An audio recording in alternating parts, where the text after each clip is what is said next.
আজকে আমরা জ্যাম 2020 16 নম্বর কোশ্চেনটা নিয়ে আলোচনা করব। এটা দেখো ভেক্টর অ্যানালিসিস থেকে এসেছে। কোশ্চেনটা কি বলেছে, let S be the surface of the portion of the sphere with centre at origin and radius 4। তাহলে একটা স্ফিয়ার দিয়েছে যার সেন্টারটা হচ্ছে অরিজিনে এবং রেডিয়াসটা হচ্ছে 4 above the X Y plane. তাহলে এক্স ওয়াই প্লেনের উপরে অঞ্চলটা বলেছে আমার এখানে। লেট এফ ইকুয়ালস টু একটা ভেক্টর পয়েন্ট ফাংশন দিয়েছে, and if N cap is the unit outer normal to s, then integration over curl f dot n ds এটার মান আমাকে বের করতে বলেছে।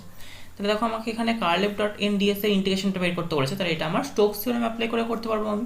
তাহলে প্রথমে আমি স্টোকস থিওরেম কি সেটা দেখে নিই। তাহলে দেখো বলেছে if f be a continuously differentiable vector point function and s be the surface bounded by the closed curve c। তাহলে আমাকে f টা হচ্ছে একটা continuously differentiable vector point function এবং হচ্ছে এসটা কি বলেছে একটা সারফেস, সেটা bounded by the closed curve C. তাহলে এস সারফেসটা আমার একটা বাউন্ডারি একটা কার্ভ লাগবে, সেটা সি যদি হয়, দেন কি হবে না integration over S curl F dot N DS এটা ইকুয়ালস টু হবে close integration over C F dot DR. তাহলে এইটা আমার স্টোকস থিওরেম। তাহলে এইটা অ্যাপ্লাই করে আমি এটা করতে পারবো। তাহলে দেখো এখানে আমার এফ যেটা দেওয়া রয়েছে, এফ এর এই প্রতিটা পার্ট, প্রতিটা যে কম্পোনেন্টগুলো রয়েছে আই জে কে এর প্রতিটাই হচ্ছে নিশ্চয়ই আমার একটা করে পলিনোমিয়াল, তার মানে অবশ্যই এটা কন্টিনিউয়াসলি ডিফারেন্সিয়েবল হবে। তাহলে আমি এইটা অ্যাপ্লাই করতে পারবো। তাহলে এটা যদি অ্যাপ্লাই করি তাহলে এখানে দেখো আমার এফটা এখানে দেওয়া আছে, curl F dot N DS দেওয়া আছে, ডাইরেক্ট আমি অ্যাপ্লাই করতে পারবো কি এফ ডট ডিআর বের করবো। তাহলে আমি করে দেখি কি আসে। তাহলে দেখো আমি এখান থেকে কি লিখতে পারবো, এখান থেকে আমি তাহলে লিখতে পারবো বাই স্টোকস থিওরেম। তাহলে এটা ইকুয়ালস টু কি হচ্ছে curl F dot N cap DS, এটা ইকুয়ালস টু আমি লিখতে পারবো হচ্ছে close to integration over C F dot DR. তাহলে আমাকে এই সিটা প্রথমে বের করে নিতে হবে আর এফ ডট ডিআরটা বের করে নিতে হবে। তাহলে সিটা দেখি কি আসছে। তাহলে দেখো এখানে আমার স্ফিয়ারটা কীরকম বলেছিল, অ্যাট দ্য অরিজিন, স্ফিয়ারের হচ্ছে অরিজিনটা সেন্টারটা হচ্ছে অ্যাট অরিজিন এবং রেডিয়াসটা হচ্ছে 4। তাহলে এস যেটা আমার সারফেসটা ছিল, সেই সারফেসটা আমার কীরকম ছিল নাকি X square plus Y square plus Z square equals to 4 square মানে 16। এটা আমার সারফেসটা ছিল কীরকম না, এটা বলেছিল যে এক্স ওয়াই প্লেনের ওপরে। তাহলে above the X Y plane যদি হয় তাহলে আমি এক্স ওয়াই প্লেনের ওপরে আঁকলে নিশ্চয়ই এক্স ওয়াই প্লেনের ওপরে যে সারফেসটাকে যেটা যে সিটা দিয়ে ক্লোজড হবে, বাউন্ডেড রিজিয়নটা যেটা হবে, সেই সিটা তাহলে কী হবে, সিটার ইকুয়েশন তাহলে হয়ে যাবে দেখো x square plus Y square equals to 16। কারণ যেহেতু এক্স ওয়াই প্লেনের ওপরের অ্যাবভ পার্টটা, তাহলে এক্স ওয়াই প্লেনের যে অঞ্চলটা থাকবে, সার্কেলটা থাকবে, সেটাই হয়ে যাবে নিশ্চয়ই আমার যে সার্কুলার রিজিয়ন যেটা দিয়ে আমার বাউন্ডেড রয়েছে সারফেসটা। তাহলে এইটা হয়ে গেল হচ্ছে আমার সি কার্ভটা। তাহলে এটা হয়ে যাচ্ছে আমার সি। তাহলে সি সাজতে এটা আমি এটা সি পেলাম। তাহলে এবার এই সি বরাবর মানে এই লাইন বরাবর আমাকে হচ্ছে এই এফ ডট ডিআরটা বের করতে হবে, লাইন ইন্টিগ্রেশনটা বের করতে হবে। তাহলে এফ ডট ডিআরটা এবার বের করে নিই। তাহলে এফ ডট ডিআর মানে কি হবে, এফ ডট ডিআর এটা মানে এফ মানে ছিল হচ্ছে আমার y i cap minus x j cap plus y into x cube k cap, আর ডিআর মানে আমরা জানি হচ্ছে d x i cap plus d y j cap plus d z k cap.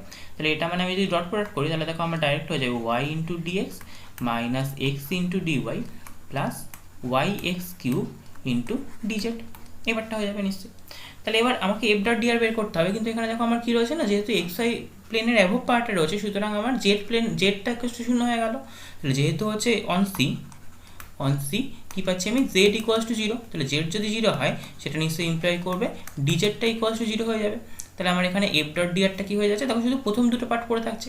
তাহলে সুতরাং আমি নিশ্চয়ই এখান থেকে integration over C F dot d r এটা কী বের করতে পারবো, এটা মানে আমি লিখতে পারবো নিশ্চয়ই দেখো integration over C F dot d r মানে আমি পাচ্ছি হচ্ছে y d x minus x dy.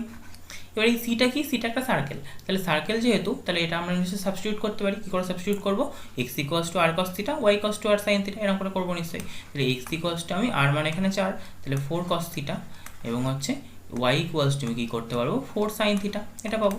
তাহলে এখান থেকে আমাকে ডিএক্স আর ডিওয়াইটা বের করে নিতে হবে। তাহলে ডিএক্স মানে আসছে হচ্ছে minus 4 sine theta D theta, আর হচ্ছে ডিওয়াই ইকুয়ালস টু আসছে 4 শুধু 4 কস থিটা ডি থিটা,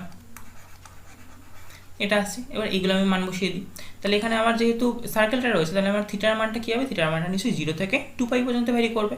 তাহলে ইন্টিগ্রেশন ওভার হয়ে যাবে হচ্ছে 0 থেকে 2 পাই ওয়াই ডিএক্স। ওয়াইয়ের মানটা ছিল হচ্ছে আমার 4 সাইন থিটা আর ডিএক্সের মান ছিল মাইনাস এটা, তাহলে হয়ে যাবে হচ্ছে minus 4 sine theta into 4 sine theta D theta পরে লিখছি। আর এখানে হচ্ছে আমার মাইনাস এক্স ডিওয়াই ছিল, তাহলে এক্স ডিওয়াই মানে হচ্ছে 4 কস থিটা, আর এখানে 4 কস থিটা, তাহলে হচ্ছে minus 4 cos theta into 4 cos theta, পুরোটার সঙ্গে ইন্টু ডি থিটা নিশ্চয়ই। তাহলে এটা হয়ে গেল আমার ইন্টিগ্রেশনটা। এবার এই ইন্টিগ্রেশনটা আমি করবো। তাহলে ইন্টিগ্রেশনটা করলে কি আসছে দেখো, তাহলে এখানে আমার কি আছে -4 × 4 মানে -16 সাইন স্কোয়ার থিটা, আর এখানেও হচ্ছে -16 কস স্কোয়ার থিটা। তাহলে যদি -16 আমি কমন নিয়ে নিতাম, তাহলে আমার এখানে আসতে হচ্ছে sine square theta plus cos square theta D theta. তাহলে এখান থেকে আমি পাচ্ছি হচ্ছে -16 ইন্টু, এটা হচ্ছে 0 থেকে 2π অবধি ছিল লিমিটটা, তাহলে -16 into integration 0 to 2π D theta. তাহলে ডি থিটা থিটা হয়ে যাচ্ছে, তাহলে -16 ইন্টু 2π, তাহলে এটাই কষ্ট পাচ্ছে হচ্ছে -32π। তাহলে এটাই হয়ে যাচ্ছে আমার অ্যান্সার। তাহলে দেখি কোন অপশনটা এখানে রাইট হচ্ছে। তাহলে -32π কোথায় রয়েছে না অপশন এ তে রয়েছে, তাহলে সুতরাং আমার এখানে অপশন এটা রাইট হবে।